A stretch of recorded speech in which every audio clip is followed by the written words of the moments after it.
Welcome to Mainland, your local regional television station. I'm Tanya Omar, and some of the stories coming up in today's news: housing price climb continues, increasing international student numbers, Tasman's street and car park rules to tighten, and more. The man Nelson police were looking for after grabbing a teenage girl on her way to school on Monday has been apprehended. A 68-year-old male will appear in court next week in relation to the incident, which took place around 8:20 a.m. in the Norwich Street area of Stoke. He has been charged with assaulting a child and will appear in Nelson District Court on Monday, 11th of July. Nelson police still want to be contacted by anyone whose children may have been approached by a male or who were made to feel uncomfortable by a male while walking to school over the last week in the Norwich Street area. Tasman District Council's meeting last Thursday should make it more inconvenient for some on-the-street car sellers and freedom campers to take advantage of some of our region's roads and car parks.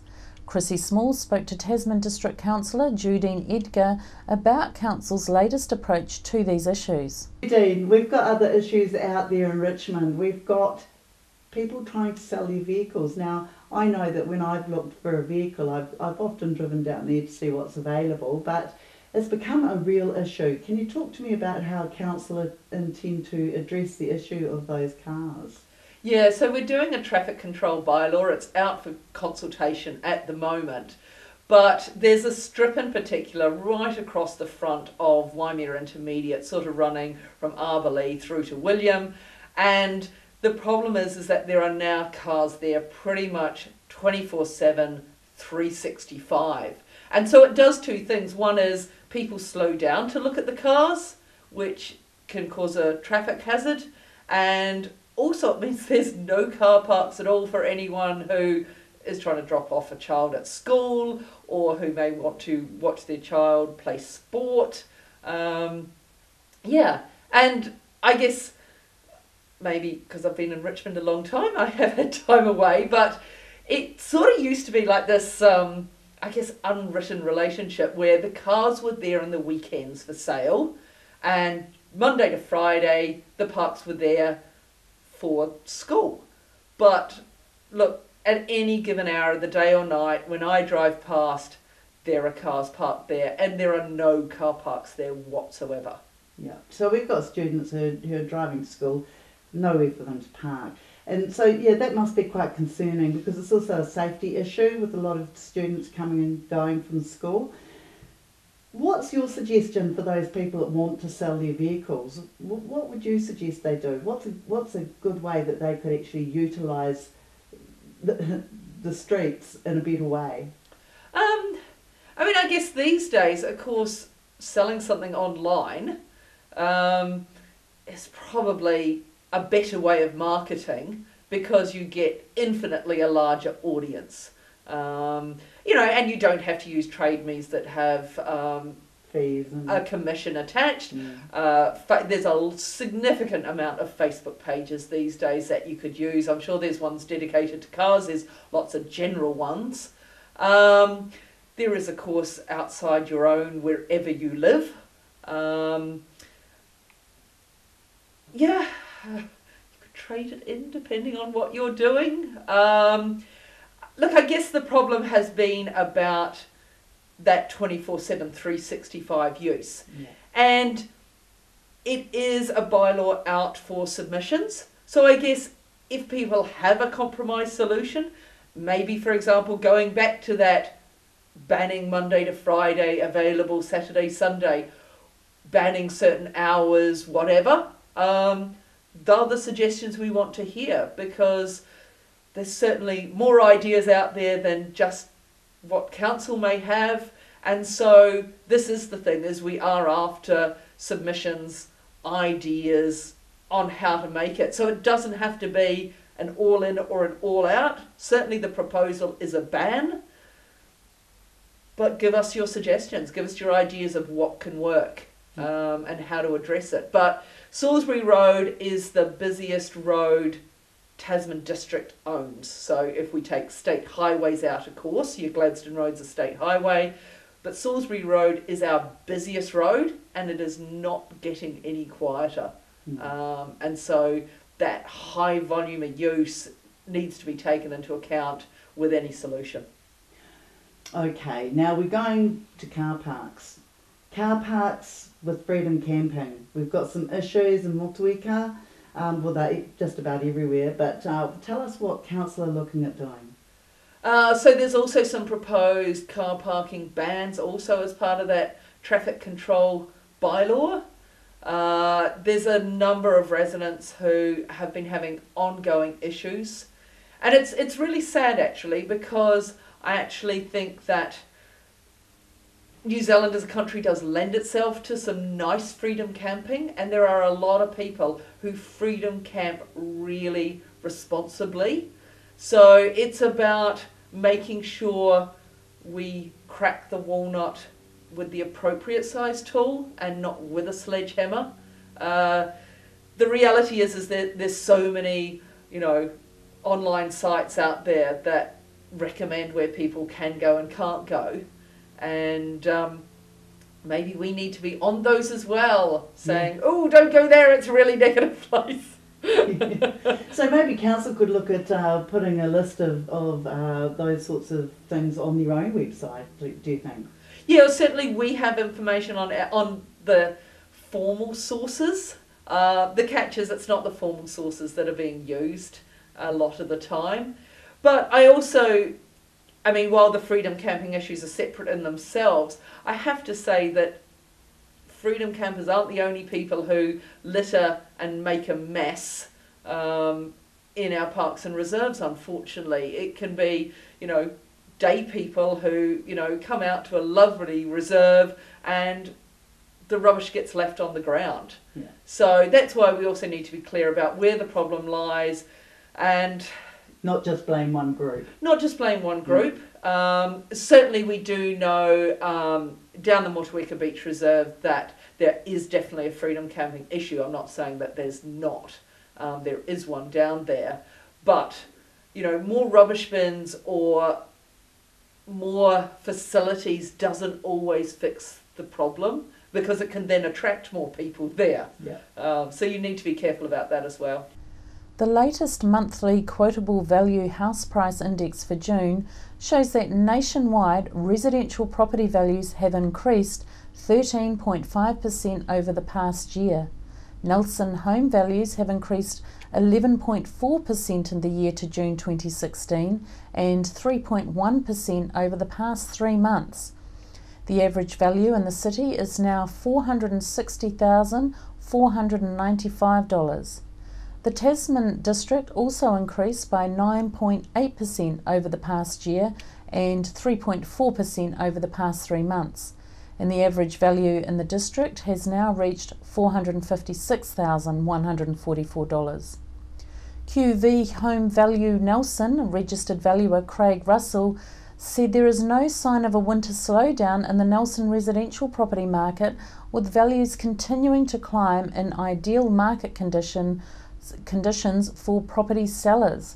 As Mainland recently reported, the region is still experiencing a seller's market with a low supply of homes listed for sale and strong demand driven from cheap lending rates and the Auckland flow-on effect, where investors are looking to the regions for better yields. There is a clear shortage of listings on the market, with some agents having few properties left on their books. No price marketing, such as tenders or auctions, have become more common as vendors don't want to put a cap on potential sale price, which are often exceeding expectations. Quotable value has seen a lift in land values in recent months right across the board. New developments in the likes of Motueka traditionally have had lower land values, popular with younger people taking advantage of KiwiSaver first home incentives and lower deposit requirements on new builds. There has been increased activity and interest in executive quality homes, particularly around Richmond. Also, given the region's ageing population, low maintenance, centrally located flats have been selling well and are often selling in a short time frame. In the latest International Education Snapshot report released this week, it shows that there were more than 270 additional international student enrolments in Nelson, Tasman last year, a 21% increase for the region, according to Tertiary Education, Skills and Employment Minister Stephen Joyce. Nelson, Tasman's total international student enrolments for 2015 reached 1,577 compared with the previous year's 1,300. This represented 1.1% of enrolments nationwide. The region's growth was led by institutes of technology and polytechnics, which account for 41% of all enrolments in Nelson, Tasman. International education is New Zealand's fifth largest export industry and supports more than 30,000 jobs. Figures released by Statistics New Zealand shows the industry is worth $3.1 billion. Don't get too comfortable about any roadworks coming to an end soon on one of Nelson's busiest arterial roads, because there's more to come. Another Waimea Road traffic detour will be starting next week from 7 a.m. and on Monday 11th of July, when the southbound heading to Richmond lane of Waimea Road will be closed and traffic will detour via Rutherford and Van Diemen Streets. Northbound heading into Nelson CBD traffic will not be affected initially, but Waimea Road will need to be fully closed for 2 nights only during this time. In this case, northbound traffic will also detour via Van Diemen Street and Rutherford Street for those short periods. Van Diemen Street will be closed at the Ngāti Street intersection to allow southbound traffic to keep moving. This detour is for the construction of an underground stormwater chamber in Waimea Road. Access for residents and businesses will still be available. The Challenge service station will stay open for business with access from Van Diemen Street. There will also be temporary parking restrictions in the areas of the closure, including sections of Rutherford, Van Diemen, Hampton and Ngāti Streets. Please look out for signs in those areas. Motorists are advised to allow for extra time for their journey, especially at peak times, or to choose another route if possible. Choosing to walk, cycle or take the N bus instead of driving will help to reduce congestion on the road, so please consider those options if you can. Council understands this detour will be inconvenient for residents and road users alike. However, it is essential to complete the crucial Little Go Stream stormwater upgrade with the aim of preventing future damage in heavy rain events. And finally, in today's news, it's been quiet around the spotlight on Stoke developments, with no recent comment from Nelson City Council. Plans for a community centre based on the Green Meadows site in Stoke have not been wholeheartedly embraced by its local residents, with many feeling the site does not have supporting infrastructure. During the Spotlight on Stoke community meetings held over 2014 and 2015, what was agreed upon was it was not an easy hub to create a central vibe, with major roads cutting off pedestrian access between Green Meadows, Strawbridge Square and the Stoke Memorial Hall. We thought we would ask people in Stoke their thoughts on the developments planned by Nelson City Council for Stoke. Stoke needs a lot of redevelopment. There's way too many people here for the amount of car parks, and the traffic circulation is pretty bad. It makes me anxious even just driving around here. They don't need to take into account the high proportion of elderly people that are in the area, lots of pedestrians, etc. It just needs a major revamp. Don't overlook Stoke. It's such a hub. Yeah. Oh well, I know they're going to develop something for the senior citizens here. I think they're going to put it in the wrong place for a start off. There's not going to be any parking there, and I think it needs to be looked into a bit more. And I think a lot of the councillors are trying, but they need to keep the rates down to at least inflation. Not let it run up above that all the time. I reckon they need a woman that was alive and during the Depression to run the council for them because they learned never to borrow money. You had to live on what you got. That's good. That's good. That's lovely. Haven't studied that very much, but certainly this car park could well be developed, and I think there's nothing wrong with putting plenty of people out here. Particularly, I think the southern outlet is a big contentious issue, and that should have been done.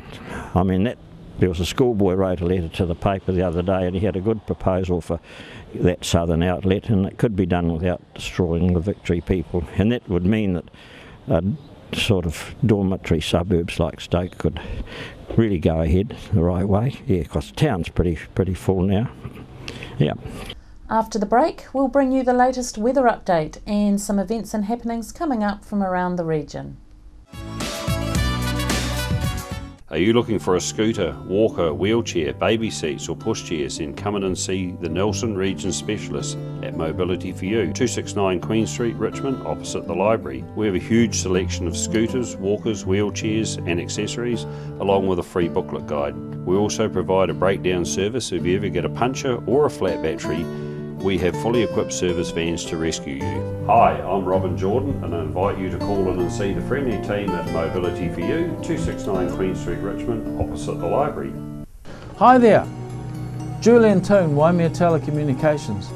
We install and maintain domestic and commercial satellite TV, UHF Freeview and Mainland TV installations in the Nelson, Tasman regions.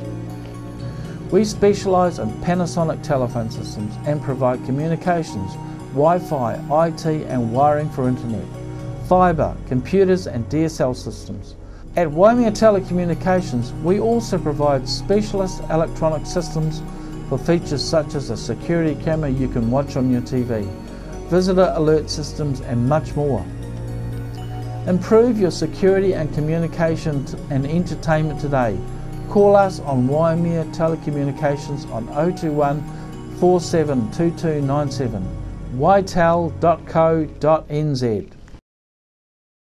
Why would you want to pay as much as $1,000 for a single bed mattress when you can buy a high quality locally made mattress like this for as little as $220? And a queen size mattress could cost you in excess of $3,000, but at Nelson Beds you could have a mattress like this as low as $425. So why would you go out and spend a fortune on your child's bedroom when you can come to Nelson Beds and buy a complete single mattress and base set, a 7-drawer Scotch chest, a headboard and a 3-drawer bedside cabinet for as little as $979. So call and discuss our custom manufacturing options and local after sales service at Nelson Beds, Nelson's only bedding manufacturer. Nelson Tire Center, great prices, great service. Buy your own Bryford trailer, all types, all sizes. Hi, I'm Colin from Nelson Tire Centre. Come on down for a good deal.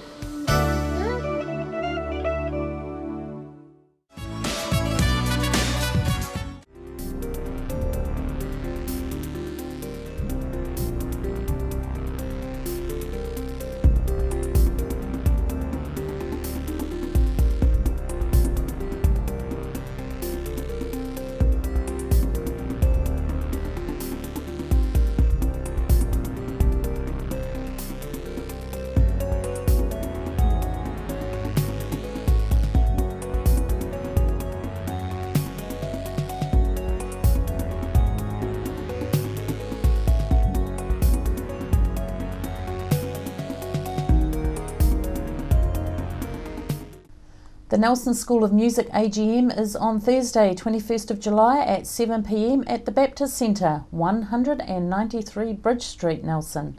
Anyone interested, either the public or members, will be warmly welcomed. We're looking forward to updating everyone on the redevelopment project and discussing the school's activities. Please support the school by attending and ensuring that the AGM quorum of 25 members is met. This number includes trustees. The AGM will finish by 8:30 and there will be a light supper afterwards. On behalf of the team here at Mainland Television News, thank you for joining us, and we'll bring you the latest news and events from around the region again tomorrow.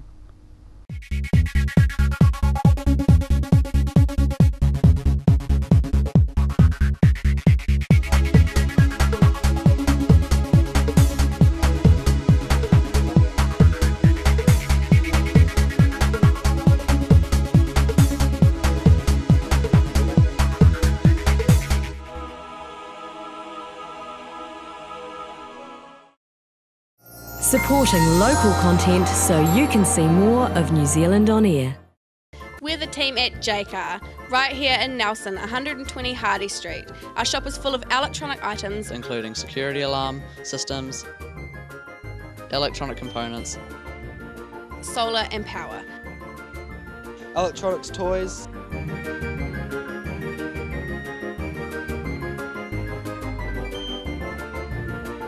sound systems, cables, and much, much more. JCar. 120 Hardy Street, Nelson. Hi there, Julian Toon, Waimea Telecommunications. We install and maintain domestic and commercial satellite TV, UHF Freeview and Mainland TV installations in the Nelson, Tasman regions. We specialise in Panasonic telephone systems and provide communications, Wi-Fi, IT and wiring for internet, fibre, computers and DSL systems. At Waimea Telecommunications, we also provide specialist electronic systems for features such as a security camera you can watch on your TV, visitor alert systems and much more. Improve your security and communication and entertainment today. Call us on Waimea Telecommunications on 021 472297, ytel.co.nz.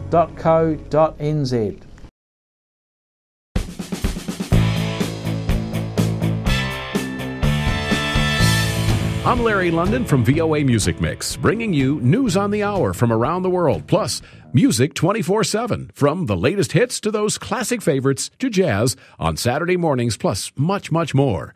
You can contact us by Googling Mainland TV or follow us on Facebook. Cheers from the team at Mainland Radio 1 and VOA Music Mix.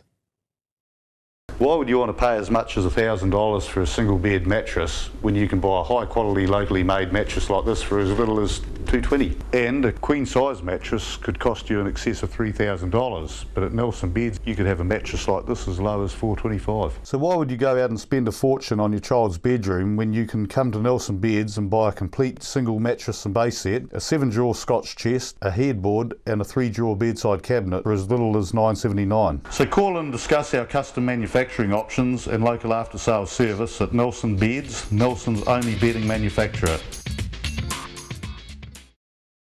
World War I was a defining period in our history, impacting greatly on the lives of people from the Nelson province. Memories of the First World War is an exhibition which will be displayed in a number of regional venues and is currently on at the Nelson Provincial Museum.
Christchurch's top 10 holiday park, situated on 5 hectares of beautiful park-like settings. Only 5 kilometres from Christchurch town centre.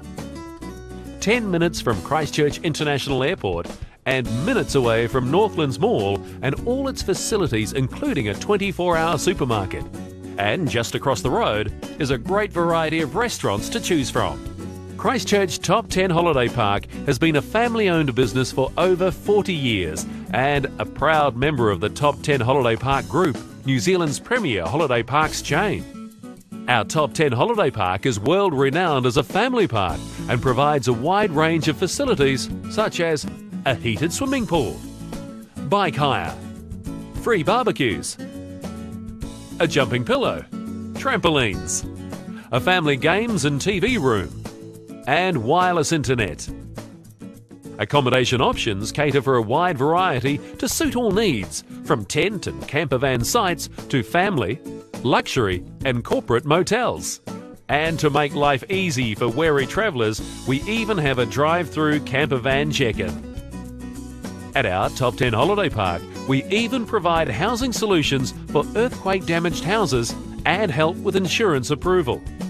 Come visit the Christchurch Top 10 Holiday Park, one of New Zealand's premier holiday parks, and experience all that Canterbury and Christchurch have to offer, right on our doorstep.